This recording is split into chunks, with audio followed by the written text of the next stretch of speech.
Grace, peace, and mercy be to you from God our Father and from our Lord and Savior, Jesus the Christ. And like I said earlier, welcome. Today, as if you haven't noticed, we are celebrating the baptism of our Lord. It's Baptism of Christ Sunday. Traditionally, we're celebrating what we consider the anniversary, the celebration of Jesus' baptism.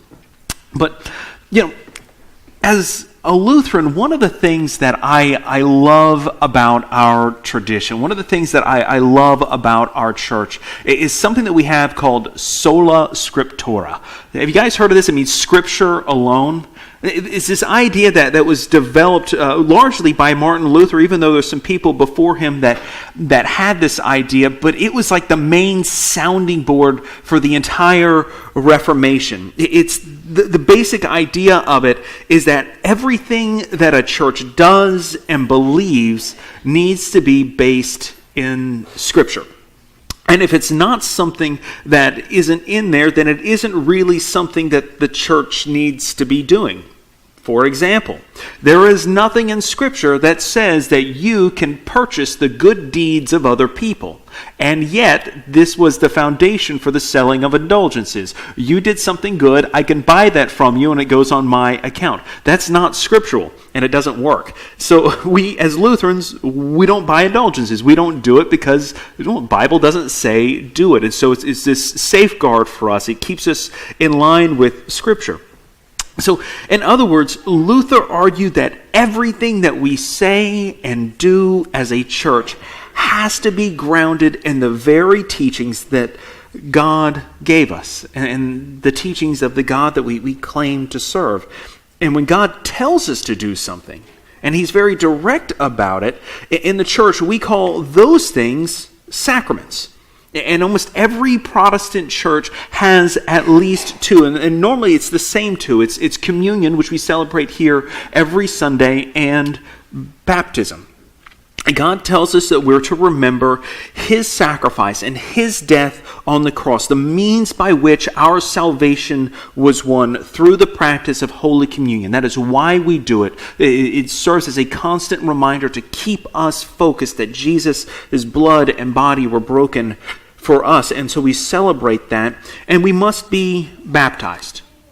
In fact, in Mark chapter 16, so Mark 16:16, I believe, Jesus even says that if you're not baptized, you cannot be saved. And that's a pretty harsh statement if you think about it.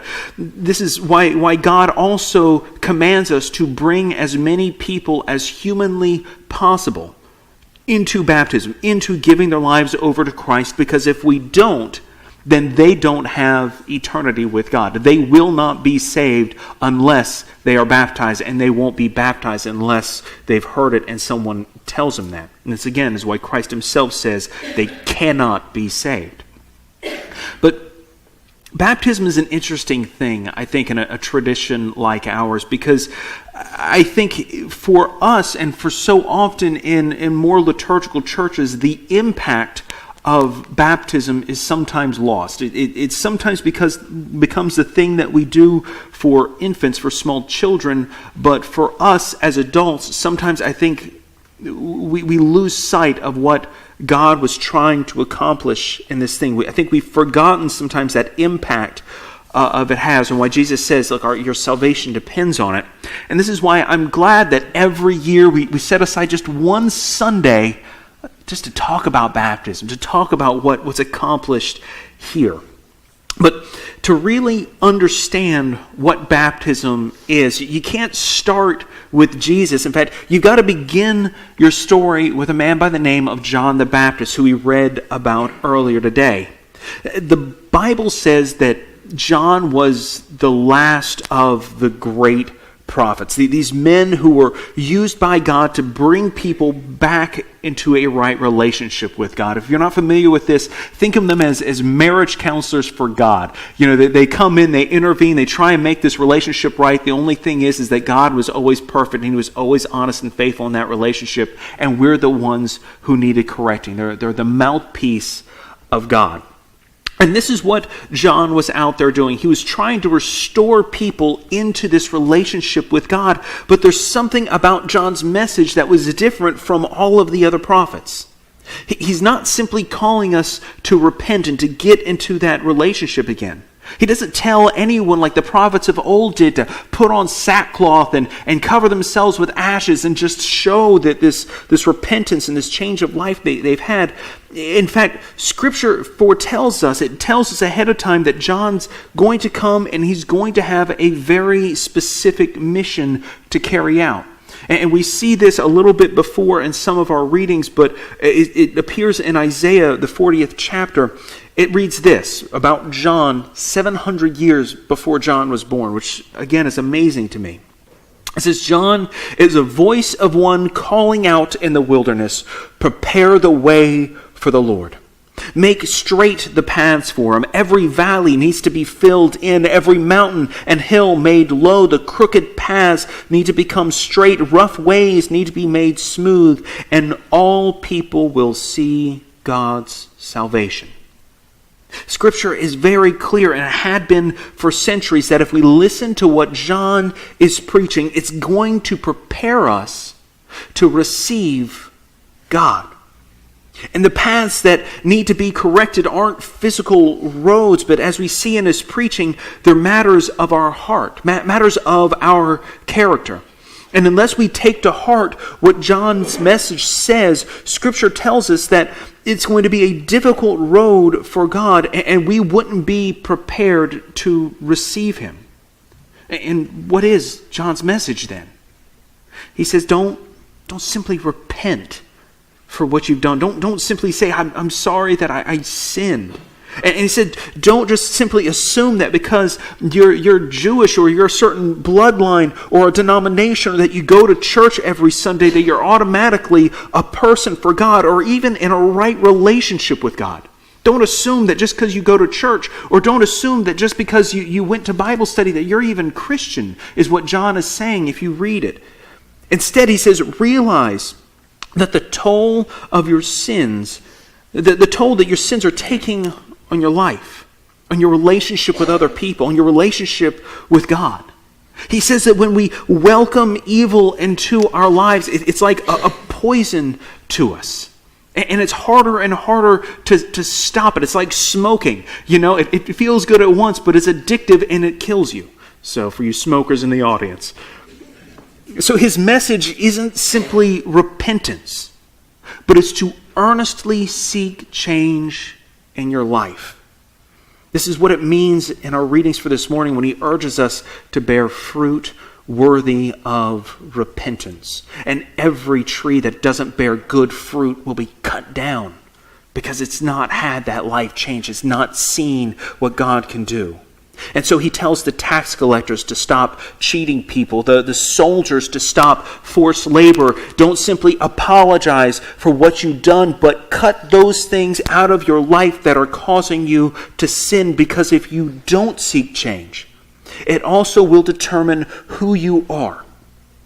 That's why the person who habitually is dishonest is labeled a liar. The person who unrepentantly is unfaithful is understood as an adulterer. Or more simply, if you have a sin, a secret sin, eventually that will stick with you. Eternally, the guilt, the honesty that you have, the knowledge of this tears you down on the inside. And in one way or another, that comes to define you and your life. And this was John's message. So John baptized people to show their public repentance for sin, figuratively washing it away. To baptize literally means to dunk. His name in the Bible is John the Dunker. I'm not kidding. It's really what it is. But what John's message is, and what we'll see his baptism was, doesn't wash away sin. Instead, they only make us aware of how hopelessly we are enslaved to sin. And if we're honest with ourselves, whenever we take a hard look at our lives, we find that although we can make changes, we're never quite the person that God would have us be.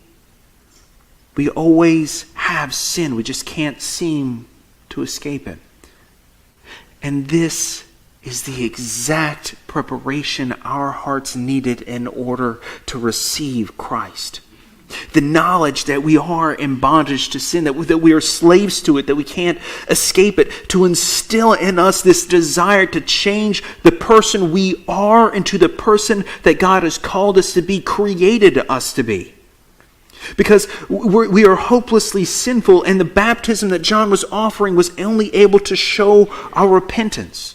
It was only a statement to God and to the world that we admit that we have sinned. We admit that the lives we're leading aren't the lives that we want to live. And we knew that his message, his baptism, couldn't change us, but only remind us of how desperately we are in need of someone, something to intervene for us, to save us from ourselves. In fact, Paul will later on say, St. Paul, who wrote most of the New Testament, that the entirety of the laws, every prophet that had ever come before, everything that God does up to the point of the appearing of Christ, was to show us this very thing. It's to place in our heart this need, this desire for a Savior. And it's at this moment that Christ appears. It's a beautiful story. But, I mean, really and truly, have you ever thought about what's going on here? I mean, why it is that Jesus, who's absolutely perfect, without sin, came to be baptized? Has that ever kept anybody up late at night? Some of you? A toothpaste will keep people up at night. This one doesn't. But that's exactly the thing. After all, Jesus had nothing to repent of, nothing to bring to God, saying, Father, forgive me, help me purge this thing from my life. In fact, as we see this morning, even John the Baptist didn't get it. He argued with Jesus, saying, man, why is it that you're... No, it ought to be the other way around, Jesus. No, these guys were cousins. They knew each other. But Jesus insisted. And Jesus says these interesting words are right there in verse 15. He says, let it be so now, for it's proper for us to do this, to fulfill all righteousness. And I know that's a little King Jamesy, but what Jesus is saying, that baptism was a requirement for him too, in order to be right with God. Even though he's sinless, he needed to be baptized too.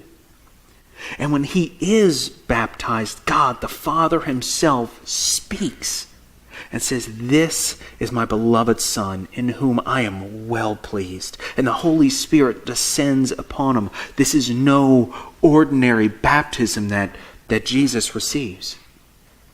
You see, Christ accomplishes here something that no other human has ever done before. He was baptized shameless, sinless, before God. His baptism was not and could not have been one of repentance. It's not John's baptism. Instead, Christ opens the door for a new kind of baptism. He begins this seismic shift in what it means to be human, and the seismic shift in what it means in all of human history to be in a relationship with God. Because without a single sin, Christ was able to come and dedicate his life to God fully. And unlike all the others, like you and I and everyone else, there's no shame of guilt, nothing dividing him from God. He can't repent for anything. He didn't allow evil to enter. And therefore, no evil could have ever consumed him or separated from God. So when Jesus is baptized, he's not washing away his sins. He's washing away himself. Think about that. Jesus realized that the only thing in his life that could ever keep him from doing the will of God was that free will that all humans are blessed with, to choose if they're going to be dedicated to God or not. It's a choice. It's a necessary part of the human experience that we all must make. So Jesus in his baptism is saying to God, God, I give you myself fully. You are my God, my Father, my King. You're the only desire of my heart. And here I am, perfect sacrifice, yours. In his baptism, he's dying to himself and rising, being fully God's own, willfully given.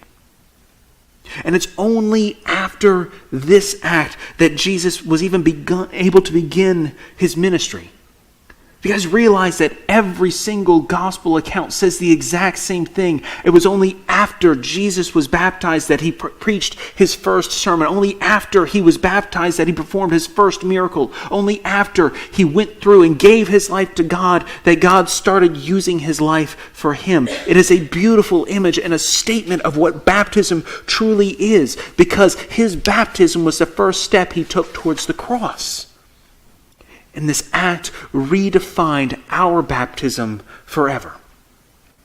Because when Jesus dies on that cross, that other sacrament that we remember here in the church, dying with him is every one of our sins, all of our guilt, everything that you and I have ever done, could ever do, that would ever separate us from God, the things that sometimes hold us back from being able to pray, the things that sometimes hold us back from even being able to look up to heaven. All of it is nailed to that tree, nailed to that cross with Christ. And because of this, when we come to be baptized, we're not simply coming in repentance. We're coming as pure as Christ was in the moment that he was baptized. In Christ's sake, we are perfect and blameless in God's sight, because all of our sins have been paid for. So when we were received in baptism, we're received in Christ's baptism. We received the exact same blessing, the right to be called a son and a daughter of God, just as Christ received. And we're blessed with that same Holy Spirit. This is what we see in our readings from Acts this morning, that it's not John's baptism that we receive, but it's Christ. It's the baptism of the Holy Spirit. It's Jesus' baptism. It's something new. This is what Scripture means when it says in Romans 6:3, "Do you not know that all of us who have been baptized unto Christ Jesus were baptized into his death?" And again, it's actually printed on the back of your bulletins. Those floodwaters is talking about Noah were like a baptism that now saves you. But baptism is more than just washing your body. It means turning to God with a clear conscience, because Jesus Christ was raised from the dead. His death gets you access to God. But when we receive this baptism, and what makes it so crucial to our faith, so much so that Jesus says that your salvation hinges on it, is that in receiving Christ's baptism, we're also being asked to make the same choice in life that he made. And this is where we so often forget what baptism is. It's not a rite of passage. It's a death, and it's a new life. We're dedicating our lives, even to the point of a cross, to God. So much so that Scripture even says that you have to be born again. This is what it's talking about. Whatever you were before, the moment that you hit that water, it's over. You've died and you've rised again, just as Christ died on the cross. We die to ourselves. And from that moment on, every breath we have belongs to him. It's willfully given, just as Christ gave his life. You know, our baptism is the moment we receive our salvation, because it's the moment that we trade in our sins for Christ's righteousness. It's the moment we say, God, this life of mine I'm giving to you, and Christ has already given his life for us. It's a holy exchange. We die in that water, and when we rise back up, we're his. We traded it in. What we so often forget is it's that same moment we take up our cross. It's why we receive the Holy Spirit only then. Because the Holy Spirit is God's presence and helping us to accomplish God's will, even if it leads you and I to the cross. It's his life now. We got to give it to him. Many of us are baptized, but not many of us remember what we've been baptized into. On this celebration of Christ's baptism, of your baptism, I encourage you to celebrate the life you've given to God. I mentioned earlier Mark 16:16. It says, all who are baptized and believe will be saved, but those who do not believe won't be saved. Simply getting wet doesn't save your soul, but it's a life dedicated and given fully to God. That is what baptism is. That is why it's rebirth. And that is why it's redefining for every one of us. God be praised for it and that sacrament of the church. Amen.